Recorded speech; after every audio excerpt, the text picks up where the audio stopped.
Next on Done in a Weekend Projects, get everything you need to know about aeration.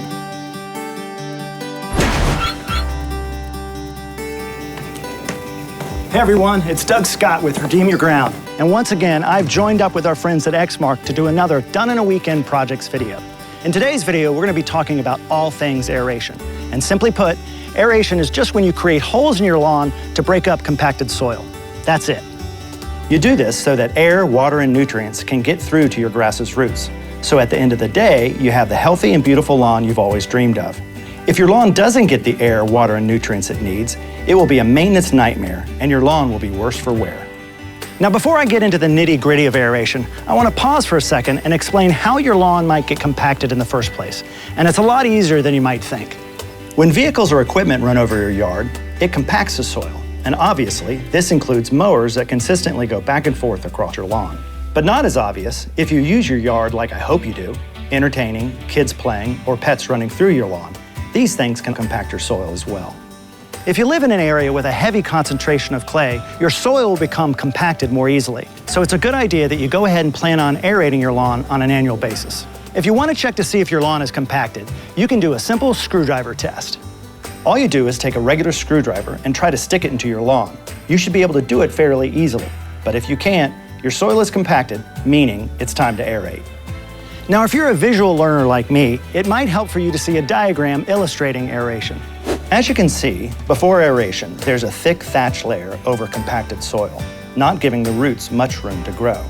By aerating, you break up the soil and create a way for nutrients, water, and air to get in, creating a better growing environment for your grass by allowing the roots to grow deeper and stronger. If you'd like this diagram for future reference, you can download it from the link below. Now, there are a number of ways that you can aerate your lawn. It just depends on your budget, the amount of space you're aerating, and how compacted your soil is.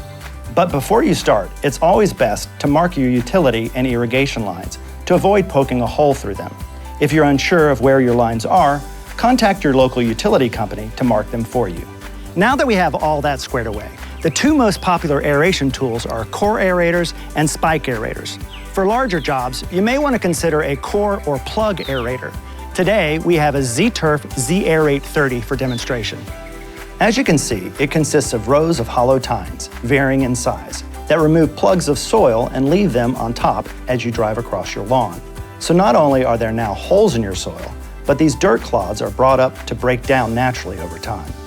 The other popular way to aerate your lawn is using spike aerators. But because they use solid spikes, they simply just poke holes in the ground. That said, spike aerators are often considered less effective, given that they typically don't go as deep into the soil, and instead of creating a hole, they just push the soil around, potentially compacting things even further. Again, depending on your budget and the scope of your project, you could either rent or purchase aeration equipment and do it yourself, or you could hire the pros. It's your call. Regardless of if you use a spike aerator or a core aerator, you'll want to aerate your lawn just before or during its peak growing season. Doing it at any other time could really stress out your lawn, and you don't want to do that. Now, exactly when to aerate your lawn, that depends on what type of grass you have. Warm season grasses, like zoysia and Bermuda, grow when it's warm, so you want to aerate in the spring or early summer, depending on where you live. On the other hand, cool season lawns, like fescue and Kentucky bluegrass, are best aerated in the fall. As always, it's best to do your research before you aerate to determine your grass type. Now, before I wrap things up, I want to mention two terms that you may have come across while researching how to best care for your lawn: dethatching and overseeding. Now, they often go hand in hand with aeration, but they're two different topics altogether. As the name suggests, dethatching is when you rake up, pull out, and remove the heavy layer of thatch from your lawn. And thatch is simply the decomposition of organic matter that builds up between your turf and soil, creating a barrier for air, water, and nutrients to get to your grass's roots. Some people will aerate before dethatching to further loosen things up. Overseeding, on the other hand, is when you sow grass seed directly over an existing lawn to fill bare spots, or just improve the general density of your lawn. To increase the chances of the grass seed taking root, overseeding is often done just after aerating. Well, now that you have everything you need to know about aeration, the only thing left to do is get outside, get to aerating, and help make your yard happy and healthy.